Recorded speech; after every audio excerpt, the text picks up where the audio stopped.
शास्त्र विनोदन कालो गच्छति धीमताम व्यसनेंच मूर्खानां निद्रया कलेनवा आपदामा पतंतीनां हितोप्यायाति हेतुताम मात्र जंघाई वित्सस्य अस्तंभी भवति बंधन। गैस का दाम बढ़ गए, जय श्री राम। पेट्रोल का दाम बढ़ गए, जय श्री राम। किसान का मसला कुछ हल नहीं हुआ, जय श्री राम। नमस्कार, आप देख रहे हैं फोरम 4। मैं हूं प्रभात। अभी इस वक्त पहुंचे हुए हैं कोलकाता में टीपू सुल्तान मस्जिद है, आप पीछे देख सकते हैं। और यहां पर कुछ लोग हैं, हम उनसे इस बारे में भी जानते हैं कि ये इस मस्जिद का क्या ऐतिहासिक दृष्टिकोण से क्या इम्पोर्टेंस है और क्या है, और बाकी अन्य मुद्दों पर भी बात करेंगे। जैसा कि आपको हम दिखा रहे हैं ग्राउंड रिपोर्ट यहाँ कोलकाता में क्या चल रहा है इलेक्शन को लेकर के। तो हमारे साथ मौजूद हैं अभी यहाँ पर आपका नाम क्या है? मोहम्मद अनस अशरफी। क्या कहना चाहेंगे टीपू सुल्तान मस्जिद, इसका क्या कुछ टीपू सुल्तान से कोई बिल्कुल इतिहास रहा है इसका बहुत बड़ा। ये शहीद टीपू सुल्तान के मैंने बेटे प्रिंस गुलाम मोहम्मद ने इसको बनवाया था। और जब अंग्रेज़ ने इनको वहाँ से मतलब जो है दरबदर किया था, ये कलकत्ता में आके बसे और इन्होंने अपने बाबा की याद में ये जो है शहीद टीपू सुल्तान मस्जिद का इनकाद किया। और आज ये देख रहे हैं आप कि बिल्कुल मतलब ये सुबह क़यामत तक ये कायम रहेगा और शहीद टीपू सुल्तान मस्जिद की शहीद टीपू सुल्तान की यादें भी ताज़ा रहेंगी, क्योंकि वो बिल्कुल सेकुलर थे हिंदुस्तान के लिए। और हिंदुस्तान की कुर्बानी में अपने दो बेटे को भी कुर्बान किया उन्होंने और ख़ुद भी कुर्बान हो गए। तो शहीद टीपू सुल्तान की एक बड़ी तारीख़ रही है और इन्होंने हिंदुस्तान में अपना सब कुछ लुटा दिया है हिंदुस्तान के लिए। बस और की क्या बात, बस यही है। और क्या है, लोग इनकी जब तारीख़ पढ़ते हैं तो बहुत सारे लोग इनके तारीख़ को गलत बताते हैं, लेकिन सही ये है कि इन्होंने हिंदुस्तान के लिए अपना सब कुछ लुटा दिया। यहाँ तक कि अपने दो बेटों को भी कुर्बान किया। वो ख़ुद भी हिंदुस्तान के लिए शहीद हो गए। हिंदुस्तान की खातिर, हिंदुस्तान को बचाने की खातिर अंग्रेज़ से लड़ते लड़ते शहीद हो गए। ये जो एरिया है, जो मस्जिद है, ये मुस्लिम बहुल इलाका है कैसे? जी बिल्कुल मुस्लिम बहुमूल्य इलाका है ये। अच्छा, तो यहाँ पे क्या माहौल है, किस तरीके का इलेक्शन को लेकर के क्या माहौल चल रहा है यहाँ? इलेक्शन को लेकर के माहौल ये है कि यहाँ ममता बनर्जी ही आएंगी। और ममता बनर्जी एक सेक्युलर लीडर हैं, अच्छी लीडर हैं। और ये ऐसी लीडर है कि मैं इनको गालिबन 35 साल से तो मैं जानता हूँ कि ये ज़मीन से उठकर आज जो है बिल्कुल आसमान तक खड़ी होने वाली पहली लीडर जो मैं देख रहा हूँ। और काफ़ी मेहनत और मुशक्क़त से पूरी ईमानदारी के साथ बंगाल में ये अपना मतलब जो है काम किया और लोगों के साथ बिल्कुल सेकुलर मिजाज रखा। यहाँ तक कि मुसलमानों को के साथ भी उनका अच्छा मतलब जो है बर्ताव रहा। और जब तक मुसलमानों के साथ उनका अच्छा बर्ताव रहेगा तब तक मुसलमान उनका साथ देते रहेंगे, इसलिए कि वो एक अच्छी नेत्री भी है और एक अच्छे लीडर भी हैं। दूसरी बात यह है कि जब लोग अच्छे होते हैं तो उनके पीछे बुरे लोग लग जाते हैं। लेकिन माहौल जो है आज बंगाल का ये है कि आज बंगाल को बंगाल के बेटी की ही ज़रूरत है, अदरवाइज़ किसी दूसरे लोगों की यहाँ ज़रूरत नहीं है। इसलिए कि दूसरे लोग जब आएंगे तो वो इस ज़मीन को नहीं समझ पाएंगे जिस ज़मीन को ममता बनर्जी ने बनाया है। और ममता बनर्जी एक वाहिद लीडर है बंगाल के लिए कि आज बंगाल को वही संभाल सकती हैं और वही चला सकती हैं। दूसरा कोई बाहरी इसको नहीं चला सकता, क्योंकि वो समझने में उसको इतना वक्त लगेगा कि वो खुद मतलब यहाँ से भाग खड़ा होगा। लेकिन ममता बनर्जी एक ज़मीन से उठी हुई नेत्री है और इन्होंने बहुत मेहनत की है बंगाल के लिए और बंगाल के अवाम के लिए। चाहे यहाँ अवाम रहने वाले किसी भी ज़ात धर्म के हों, चाहे वो हिंदू हों या मुस्लिम हो या सिख हो ईसाई हों, सबों के साथ उन्होंने विकास का काम किया है। सबों के साथ उन्होंने अच्छा बर्ताव किया है। सबों के साथ उन्होंने मतलब अपनी ईमानदारी और अपनी सच्चाई को सामने रख कर काम किया है। ममता बनर्जी पे आज तक किसी ने कोई मतलब किसी तरह का कोई इल्ज़ाम ममता बनर्जी पे नहीं है। इसलिए हम ममता बनर्जी को बहुत अच्छा मानते हैं, बहुत ही अच्छा समझते हैं और बहुत अच्छी लीडर हैं। और मैं उनसे बहुत प्यार और मोहब्बत करता हूँ। जिस तरह हिंदुस्तान की सभ्यता है, हिंदुस्तान के हमारे इस्लाम मज़हब इस्लाम के हिसाब से और हिंदुस्तानी मतलब सभ्यता के हिसाब से ये हमारी बड़ी हैं, हमसे उम्र में तो हमारी बहनें जैसी हैं। और अगर ये छोटी होती तो हमारी बेटियों जैसी होती। तो इनका ये बड़ा रोल रहा है यहाँ। और बिल्कुल एक सेकुलर मिजाज की नेत्री हैं जो इनसे मैं बहुत ही प्यार, मैं तनहा अपनी बात करता हूँ, लोग क्या समझते हैं मुझे नहीं मालूम, मगर ममता बनर्जी वाहिद एक सेकुलर लीडर है जो सबों के लिए अच्छा काम करती है। उसमें हिंदू, मुस्लिम, सिख, ईसाई कोई आरे नहीं आता। ये सबके लिए, माने सबका साथ सबका विकास अगर कहिए तो वो सिर्फ ममता बनर्जी को के ही खाते में आता है, अदरवाइज़ हिंदुस्तान के किसी भी लीडर के खाते में ये नहीं आता। ठीक है, आपसे बात करेंगे, आप कुछ कहना चाहते हैं? ये बोले ममता बनर्जी के बारे में, इस बार लेफ्ट और कांग्रेस की सरकार आएगी बंगाल में। ब्रिगेड में देखे थे, भीड़ देखे थे, हमारे ब्रिगेड का फोटो उठा के बीजेपी वाले शो कर रहे हैं। और इतिहास रहा है, जो ब्रिगेड में सबसे ज़्यादा भीड़ लगाएंगे सरकार इसी का आएंगे। इस बार जो है कांग्रेस और लेफ्ट की सरकार आएगी। बाकी मेरा राय है, बाकी इनकी राय है। चलिए, यहीं पे दो लोग मतलब आप अलग अलग राय रखते हैं। खैर, आपसे मैं जानना चाहता हूँ कि जब बीजेपी जब जहाँ भी जाती है इतिहास रहा तो है वहाँ पर ब्रिगेड का। हिंदू मुस्लिम कार्ड खेलती है हमेशा। तो ये क्या धर्म के रूप में लोग बट जाते हैं यहाँ पर इस वजह से? असल में क्या है कि अगर जहाँ तक धर्म की बात करते हैं और मोदी धर्म का कार्ड खेलती है, तो जैसे कि वो जय श्री राम का नारा लगाते हैं, तो पुरुषोत्तम श्री राम के मुताबिक भी उनका कदम नहीं उठता है। पुरुषोत्तम श्री राम ने आवाम के लिए अपना सिंहासन छोड़ दिया था, आवाम को खुश रखने के लिए, और यही नहीं बल्कि 14 साल का वनवास किया सिर्फ आवाम को खुश रखने के लिए। अगर आप वाकई पुरुषोत्तम राम को मानने वाले हैं, जिनका हम लोग भी बहुत इज्जत करते हैं और इज्जत की निगाह से उनको देखते हैं कि वो एक अच्छे किरदार वाले इंसान थे जी, और बहुत ही मतलब, तो आप जिस तरह पुरुषोत्तम राम ने मतलब सिंहासन छोड़ दिया, तो आवाम जब आपसे नाराज़ है तो आप कुर्सी क्यों नहीं छोड़ते?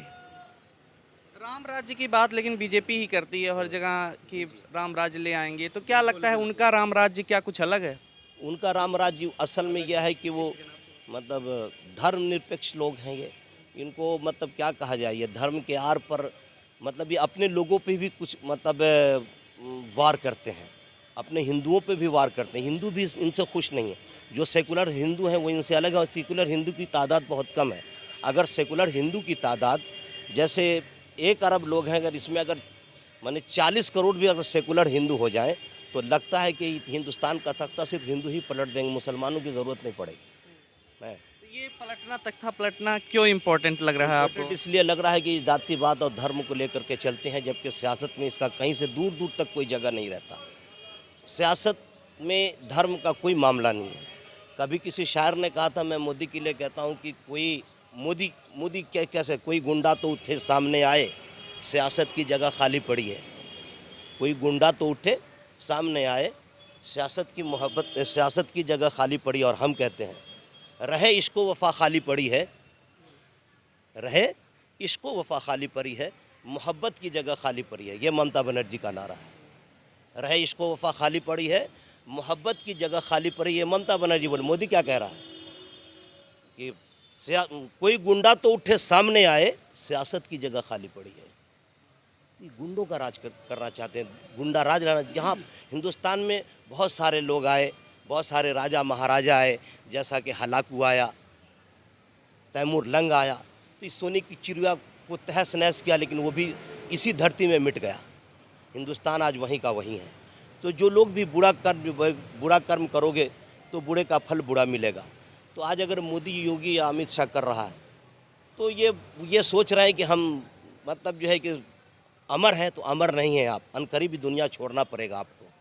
इस वजह से मतलब जो है आप धर्म की बात न करें, आप सेकुलर मिजाज बनकर सबका साथ सबका विकास अगर आप करते हैं तो इस पर मुकम्मल खड़े हो जाएं, सत्य के साथ, ईमानदारी के साथ। जय श्री राम। है। गैस का दाम बढ़ गए, जय श्री राम। पेट्रोल का दाम बढ़ गए, जय श्री राम। किसान का मसला कुछ हल नहीं हुआ, जय श्री राम। वही करते रहे, जय श्री राम करते रहे। और आगे आज किसान का मसला हल होना चाहिए ना, किसान का मसला हल होना चाहिए ना। मैं आपसे पूछ रहा हूँ, सब प्राइवेट हो गए, कहाँ जा रहे हैं हिंदुस्तान, किस हाल में जा रहे किसान हैं? सम्मान निधि की बात कर रही है यहाँ पर बंगाल में कि किसान सम्मान निधि मिलना चाहिए ममता ने। पूरे हिंदुस्तान में, पूरा बंगाल में, खाली बंगाल में इलेक्शन है क्या? पैकेज जो बीजेपी वाले देंगे, अगर बीजेपी यहाँ नहीं आएंगे तो पैकेज यहाँ बंगाल के लिए नहीं दिया जाएगा क्या? फिर दिया जाता है, मतलब ममता दीदी नहीं दे रही हैं। क्यों नहीं दे रहे हैं? पैकेज ही नहीं दे रहे हैं तो ममता दीदी क्या करेंगी? हाँ, और ममता बोली थी लंदन बना देंगे, बन गए क्या लंदन? देखे हैं बंगाल लंदन बन गए? बोले थे बीजेपी 15 लाख रुपया आएंगे, आ गए क्या अकाउंट में? फिर अमित शाह बोल रहे हैं कि ये तो जुमला है। तो मोदी जी का किस बात को यकीन करे? ये झूठा सरकार है। तो कांग्रेस को आप सपोर्ट करते हैं लेकिन ममता को नहीं। कांग्रेस और लेफ्ट आ रहे हैं बंगाल में, कांग्रेस और लेफ्ट आ रहे हैं बंगाल में, देख लेना 2 तारीख को। ठीक है, कांग्रेस और लेफ्ट आ रहे हैं, मान लेते हैं आपकी बात। कांग्रेस और लेफ्ट का क्या कुछ आपको लगता है यहाँ पे कुछ है हवा इस तरीके से? अभी ब्रिगेड तक तो बताते हैं, हिंदुस्तान का ब्रिगेड देखिए, इसके बाद फिर बात कीजिए। इतिहास गवाह है, जो ब्रिगेड में सबसे ज्यादा भीड़ लगाएंगे सरकार आने वाले दिन में इसी का बनेंगे। ब्रिगेड का जो भीड़ होता है वो 3 एमएलए का जितना मतलब काउंटिंग होता है, जितने वोटर्स होते हैं बस इतना ही भीड़ होता है। और अगर ब्रिगेड कोई या ममता बनर्जी हो या सीपीएम हो या कांग्रेस हो या बीजेपी हो, अगर ब्रिगेड को भर लें इसका मतलब ये नहीं होता है कि वो जीत जाएंगे। जीतना उस वक्त होगा जब आप आवाम के दिलों में राज करेंगे। आपकी मोहब्बत आवाम के दिलों में होगी तो ब्रिगेड में भीड़ नहीं होने के बावजूद भी आप जीत सकते हैं। भीड़ जुटाना और बात है। वो ममता दीदी की सरकार है यहाँ पे। जी जी। तो क्या अभी तक मतलब आप लोगों को क्या स्पेशल उनसे कुछ इस सरकार में मिला है कि आप जो है कांग्रेस में और इन चीज़ों में नहीं देखें? कांग्रेस असल क्या है कि ये बस ये बीजेपी का एक दूसरा अटूट हिस्सा है, क्योंकि कांग्रेस जो बर्बाद हुई है, बस ये बाबरी मस्जिद जो सामने है ये सब कांग्रेस के सरकार में हुई है। ठीक है, ये और इसने मतलब जो है सिर्फ मतलब मुसलमानों से वादे किए और मुसलमानों को धोखा दिया है और कुछ नहीं। तो कांग्रेस तो 70 साल की पार्टी है, बड़ी पार्टी है, लेकिन वो जो मिट्टी है बस यही बद्दुआ का कारण है और कुछ नहीं। भाजपा कैसे हारेगी आखिर, जब यहाँ पे कांग्रेस भी है, ओवैसी साहब अपना अलग आजमा रहे हैं? देखिए एक बात बताइए, ओवैसी साहब है, सबको यहाँ अधिकार है। हिंदुस्तान एक डेमोक्रेसी मुल्क है, यहाँ सबको अधिकार है कि वो अपना मतलब जो है एजेंडा खड़ा कर सकता है, ये सबको अधिकार है। ठीक है, ओवैसी साहब कर रहे हैं, करे क्या है? अवाम की मोहब्बत जिसकी मोहब्बत अवाम के दिल में होगी कामयाब वही होगा। ये और ज़मीनी लीडर है ममता बनर्जी। मुझे लगता है, जहाँ तक मेरा सोच है, कि एक ज़मीनी लीडर है और अवाम के दिलों में उनकी मोहब्बत बहुत ज़्यादा है, खा वो हिंदू मुस्लिम सिख ईसाई कोई भी हो, है ना। मुझे लगता है और ये मेरा यकीन है, मैं दावे के साथ कह रहा हूँ कि ममता बनर्जी ही आएगी। अच्छा, आपका एक वायरल हो रहा है, संस्कृत का श्लोक है, शायद आप ही हैं उसमें। तो काफ़ी वायरल हो रहा है। मैं जानना चाहता हूँ आपको ये संस्कृत कहाँ से मतलब ये प्रेरणा मिली और कहाँ से संस्कृत आपने सीख लिया है? संस्कृत हमारे नाना जान टीचर थे, उस वक्त मैंने कहा कि मैं भी संस्कृत पढ़ना चाहता हूँ। आज से गालिबन 40-42 साल पहले की बात है।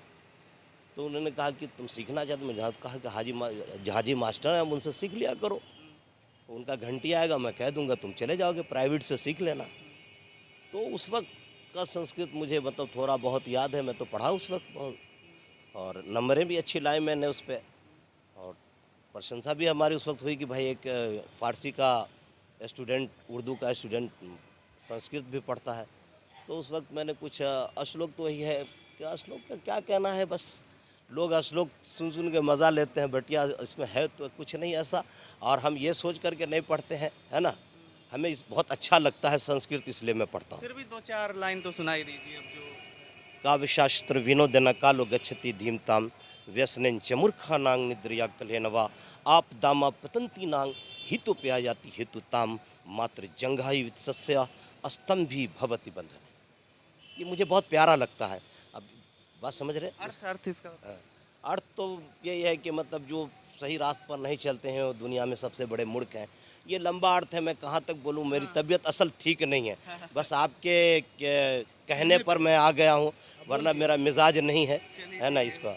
बस यही है, मैं यही कहूँगा फिर ममता बनर्जी के लिए कि कभी मैंने कहा था कि पाप से धरती फटी, अधर्म से आसमान, अत्याचार से काफ़ी इंसानियत राज कर रहे हैवान, जिसकी ताकत होगी अपूर्व, जिसका निशाना होगा अभेद, जो करेगी इसका सर्वनाश वो कहलाएगी बंगाल की शेरनी ममता बनर्जी, ममता बनर्जी, ममता बनर्जी। एक अंतिम रूप से एक अंतिम मैसेज आप क्या देना चाहते हैं बीजेपी को, और संस्कृत उर्दू सब आपके पास जितनी है वो आप समेट दीजिए उसमें कि आप किस तरीके से बीजेपी सरकार के लिए कहना चाहेंगे, किस तरीके से सही रास्ते पे? बीजेपी सरकार मुसलमान को, जो मुसलमान है, जिस तरह हम आपको देखते हैं, हिंदू मज़हब को जिस तरह हम देखते हैं, मैं आपसे तमाम बीजेपी वालों से निवेदन करता हूं, विनती करता हूं, आग्रह करता हूं, मैं उनसे रिक्वेस्ट करता हूं कि आप भी इसी तरह मुसलमान को देखें, मुसलमान आपके साथ रहेगा।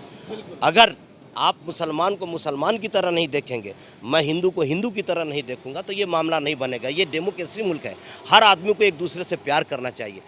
हमसे अगर नफ़रत करते हैं तो आप अपने ग्रंथ से बताइए कि हमें नफ़रत करने के लिए कहाँ लिखा गया है।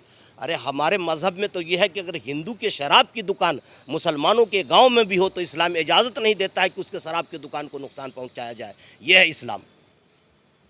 आप हमें सिखाएंगे कि इंसानियत, हमें सिखाएंगे मोहब्बत, ये तो हमारी मीरास है, ये आपकी भी मीरास है, लेकिन आप इसको इस्तेमाल नहीं करते। आप हिंदू, अच्छी बात है, हम आपके मज़हब, आपका जो आस्था है वो आप रखें, हमारा जो आस्था है उस पर मुझे जीने दें, जियो और जीने दो।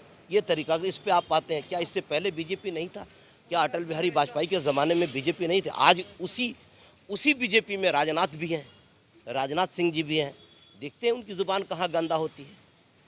मगर ये ऐसे भी लीडर हैं वहाँ, मगर इसका वो भी बेचारे क्या करें, वो भी क्या करें। बात ये नहीं है कि आप बीजेपी हैं, आप मुसलमानों के खिलाफ क्यों हैं? क्या करता है मुसलमान? तो कुछ बिगाड़ता नहीं आपका, आप मुसलमान के पीछे पड़े हैं। मैं आपको दावे के साथ कहता हूँ कि बीजेपी सिर्फ मुसलमान का एजेंडा अपने एजेंडे से हटा दे। मुझे लगता है कि उसको हिंदू भी वोट नहीं देंगे, जो उनकी फितरत है, जिस पर वो काम करते हैं। अरे जब हिंदू ही खुश नहीं है, बीजेपी वाले हिंदुओं को भी मारते हैं, उनको भी नुकसान पहुंचाते हैं। ये भाई अति पिछड़ी जाति का है, ये फलां के मंदिर में नहीं जाएगा, ये पिछड़ी जाति का है, ये फलां के मंदिर में नहीं जाएगा, ये डोम है, ये छतरी के मंदिर में नहीं जाएगा, ये डोम है, इसकी शादी ब्राह्मण नहीं करेगा, ब्राह्मण मतलब इसका वेद नहीं पढ़ाएगा। ये पहले इसको ख़त्म करें। हमारे मज़हब इस्लाम में ये नहीं है। हमारे मज़हब इस्लाम में ये है कि जितना छोटा से छोटा ज़ात हो, चाहे वो डोम ही क्यों नहीं हो, पाक साफ हो करके, और बिल्कुल जिस तरह इस्लाम का तरीका है उस हो करके, मुसलमान अगर डोम है, मैंने अपने इसके हिसाब से, तो वो भी पाक साफ होकर के अगर मस्जिद में आ जाता है तो हम उसके साथ नमाज अदा करते हैं। वो भी पाक साफ होकर के अगर रोज़ादार है तो हम अपने रोज़े के दस्तरखान पे उसे भी बिठा लेते हैं। ये है हम मुसलमान। इसलिए हमारे किसी शायर ने कभी कहा था कि बंदा ओ साहिब मोहताज ओ गनी एक हुए, तेरे सरकार में पहुँचे तो सभी एक हुए, और एक ही सफ़ में खड़े हो गए महमूद अयाज, न कोई बंदा रहा न कोई बंदा नवाज। ठीक है, शुक्रिया।